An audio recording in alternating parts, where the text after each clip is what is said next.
making 2100 is difficult.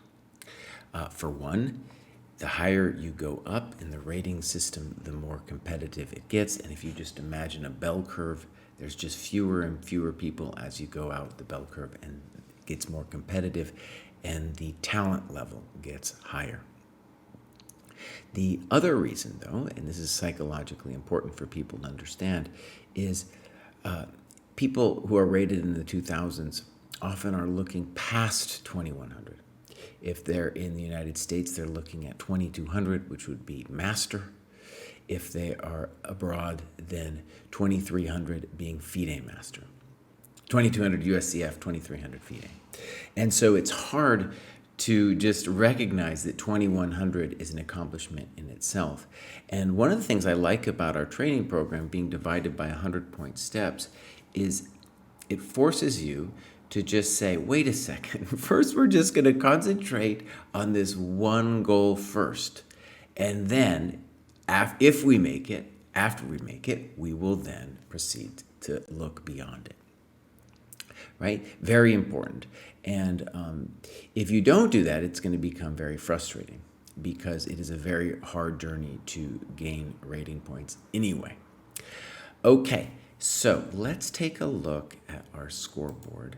And the first thing I want to point out is that everyone here can pick their own rating system that they want. They could choose LeadChess or Chess.com, but nobody at this level is doing so.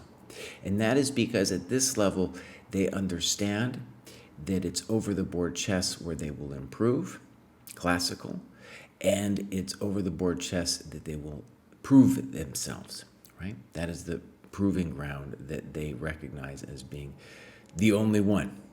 So I'm using that hopefully as a pointer for people maybe who are not above 2000, looking at this video and saying, oh yeah, my online rating, that isn't really the thing that the higher rated players are judging themselves by. Okay, so now I am going to talk a little bit about my student James Altucher here. I'm going to use and abuse him in this video. And first, maybe I'll just say a couple words about his interesting journey. James is a little older than I am, and he helped start like Chess.com. I think he wrote the program code for it in the early 1990s. Reached Master USCF 2200 like in the late 90s, and then just stopped. Like a lot of players, he went cold turkey because he had to get other things done in life. But now he's returning to his childhood love, and we've been doing we've been doing a lot of work together trying to get him back up. Now, I should say back up when we started, he had just come back, and at 20, he had old rating of USCF around 2200, and then what happened? Well, it completely collapsed. Not surprising, both being rusty and then all these kids now, it's very hard to compete. So now he's clawing himself back up, and this journey to 2100 is psychologically interesting because I think he, like other people in this rating band, are going to be looking beyond it, but I need him to be looking at 2100. Okay, now when I'm going to talk about James, even though he's a very unique individual, I want to stress that in a way we all are, but our chess problems are generally the same. That is my experience as a player and coach. And recognizing that your own problems, what will happen as a player is then you will see it in your competition because they will have the same problems that you do. Okay, so the first general problem that I see that it's not only about this rating band, but it's definitely James's problem, is that it's hard for him to stick to the program. And what I mean by that is we have all this stuff that he should be doing, and he, to a large extent, has not. And why? Because he gets consumed with other things that are out there, floating around. He's got his own amazing podcast. I really recommend you check it out. There's a lot about self-improvement, about business. And there he's talking to people like, how can I make my life better? And of course, he's thinking about how to make his chess better in a million different ways.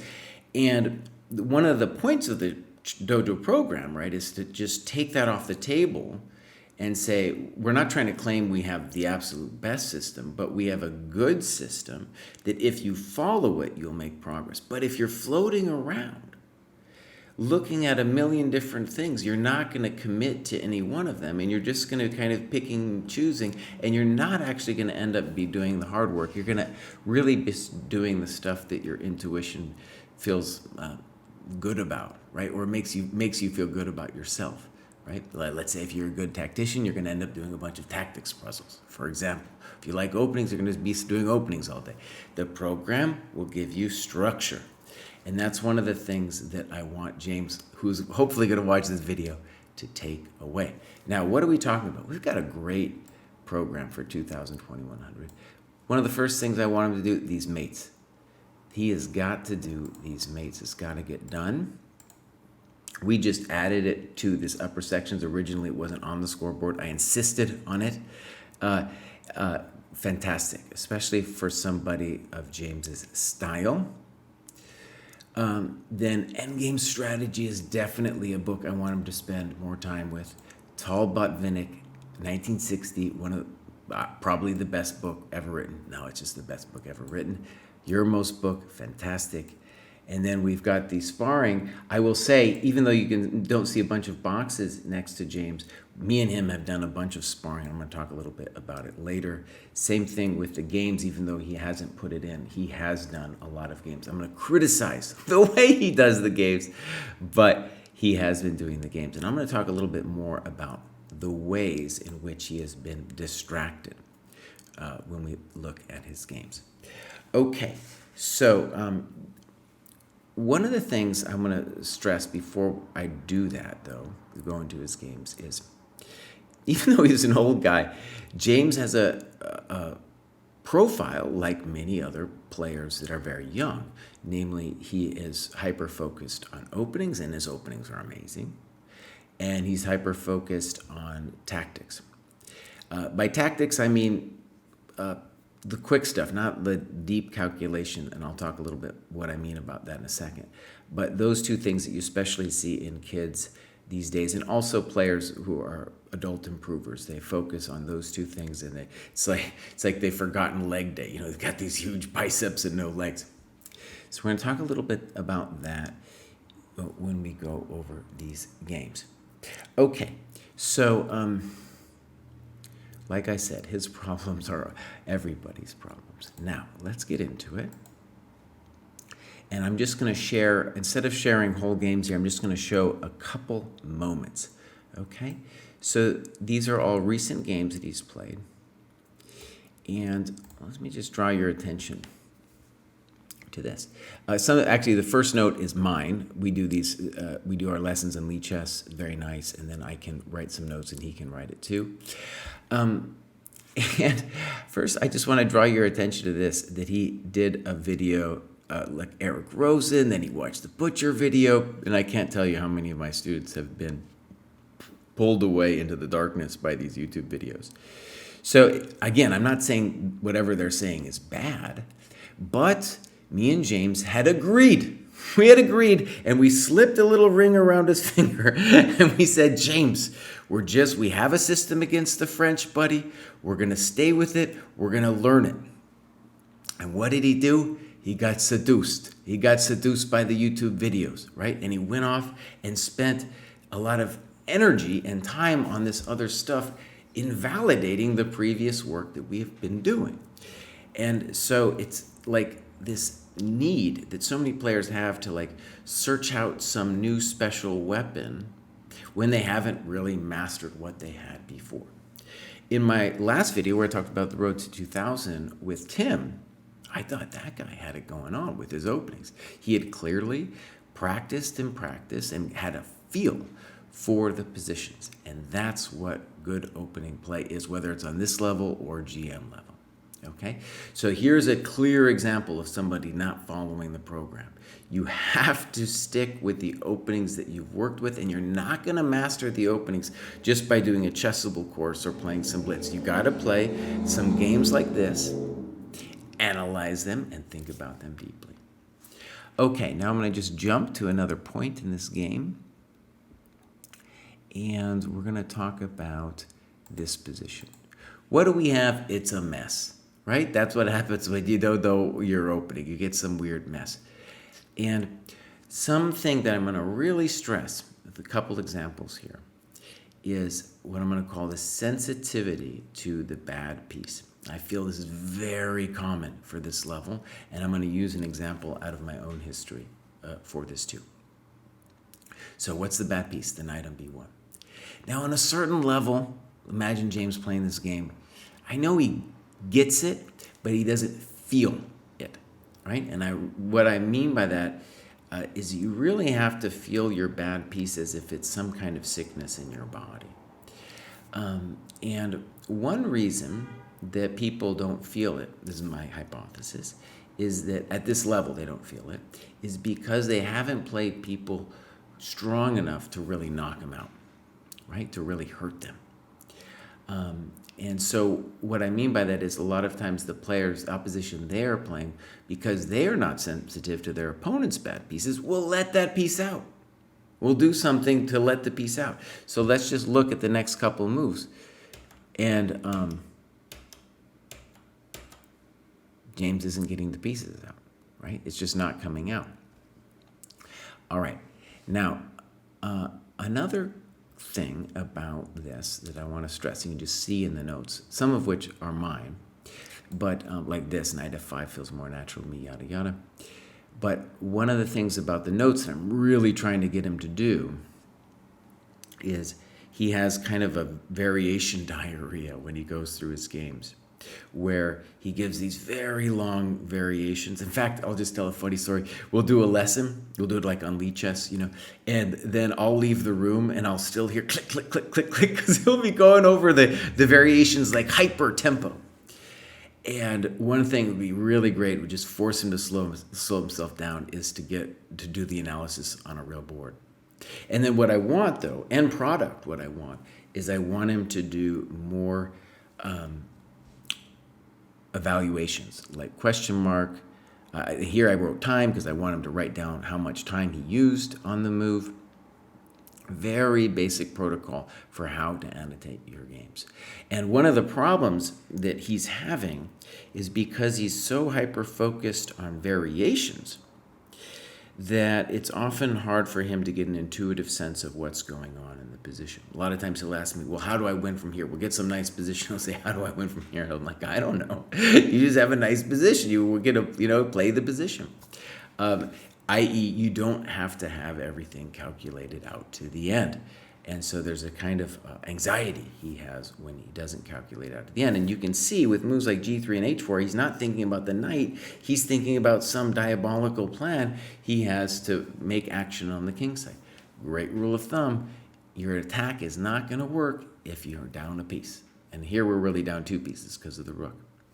Okay, let's move to another example here. Here is, I'm going to use this example to talk a little bit first about his opening repertoire. So at the dojo, one of the great things that's come out of my work with James is I created, along with his help really, the Chessdojo aggressive repertoire for white.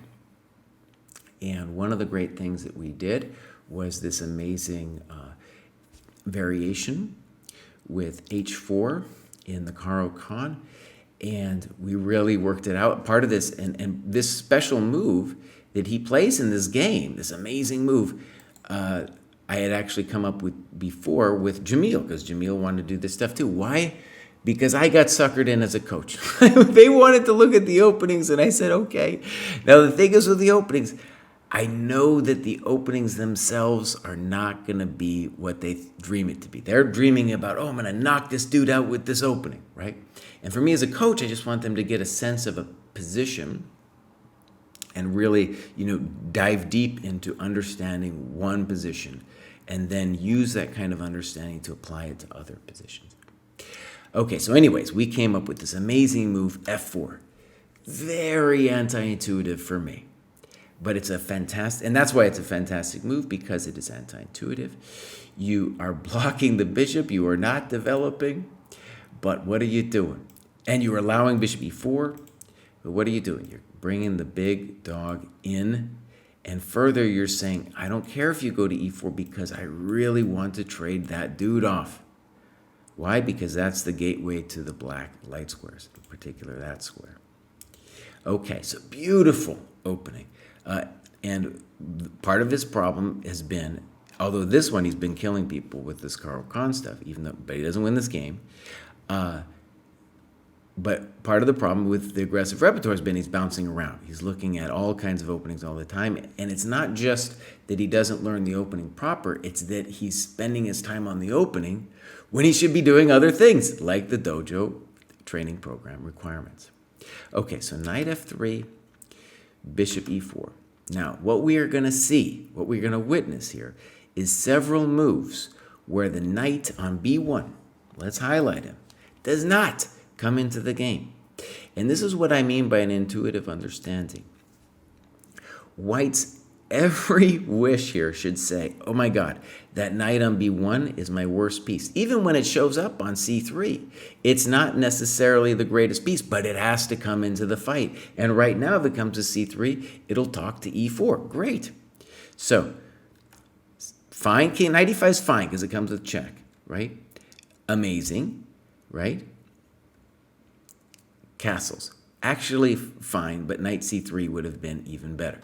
All these moves, what am I trying to say? Moves again and again where he's not playing knight c3. And now it starts getting criminal. That one hurt me too. That one hurt me, James. That one hurt me really bad, buddy. That's the kind of cringe that you should feel when you see a move like that. The rook's doing something on f1, boss. Bring the knight in. Bring the knight in.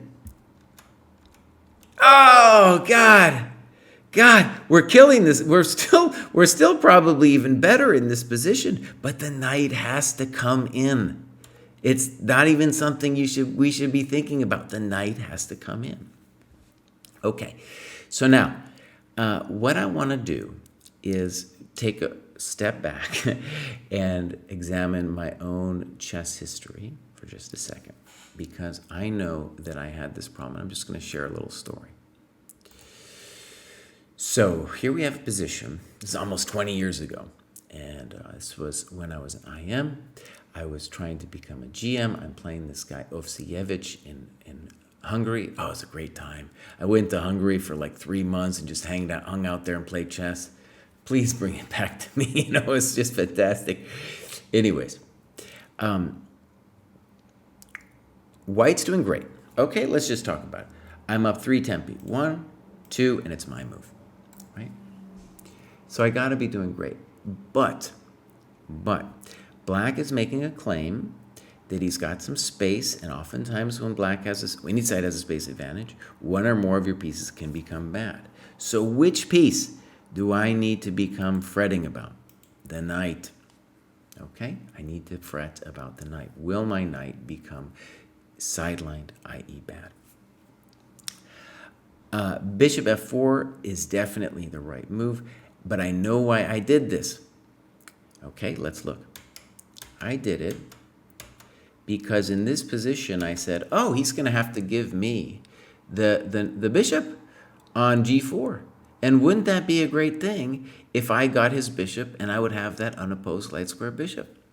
Very similar to somebody who thinks pawns are people. Right? Because the problem is, boss, your knight, buddy, is about to get hosed. He says, you can have my bishop. Fine. I don't care. Send the knight home. And so now we went from a position where white was just fantastic to now one where black is probably fine. Probably fine. Now, I don't want to spend forever on this, but I will say black misplayed it a little bit here, did some funky stuff. I managed to activate my rooks. And then here's another crime. Now, I just want to talk about this crime for a second. This game, by the way, was played at a time in my life where I hadn't understood that I had to go over my games thoroughly. And so I went through a period of not looking at my games properly. And because of that, I didn't develop a good chess intuition about how the game should be played. And that applies completely to what we're talking about with James, because In a position like this, I still didn't have the sensitivity to the knight. What am I thinking about? I'm thinking about other things, like the way he played g3, h4. Of course he's thinking. It's not like when you don't fix your knight, you're not thinking about doing other things, right? But you just have some notions that are completely wrong-headed, because the first thing should be, boss, fix your knight. Fix it, please. You got other trumps in the position, I get it, but fix the knight. Please, boss. Okay? So I didn't feel it. Okay? And I played this move. Oh my gosh, it hurts me. What am I thinking? I'm thinking, well, in the Benoni structure, something you usually do is you play b4 and expand on the queen side. Boss, are you kidding me? Are you kidding me? What you do in the structure is you fix your knight. So what I'm trying to convey is everybody goes through this problem where they don't understand that they gotta fix their piece. My knight on c2 problem thing that I'm doing to myself, just as bad as James's knight b1 thing. And I had a great experience, even though I wasn't going over the games. I had this friend named Gabor. We went to the bar afterwards. I showed him the game. He was moaning, just like James. Just like James was, I guess, killed me when he played rook e1 and then c4. Just killed me. And he was like, he held the knight up, held the knight up and said, Jesse, never let me see you have a knight like this again. And at first I was like, what are you talking about? You know, I'm expanding on the queen side. I got my reasons. Everybody's got their reasons, boss. They all have their reasons for not fixing their knight. But I didn't fix it. And now all of a sudden, well, I should be worse. I should be worse.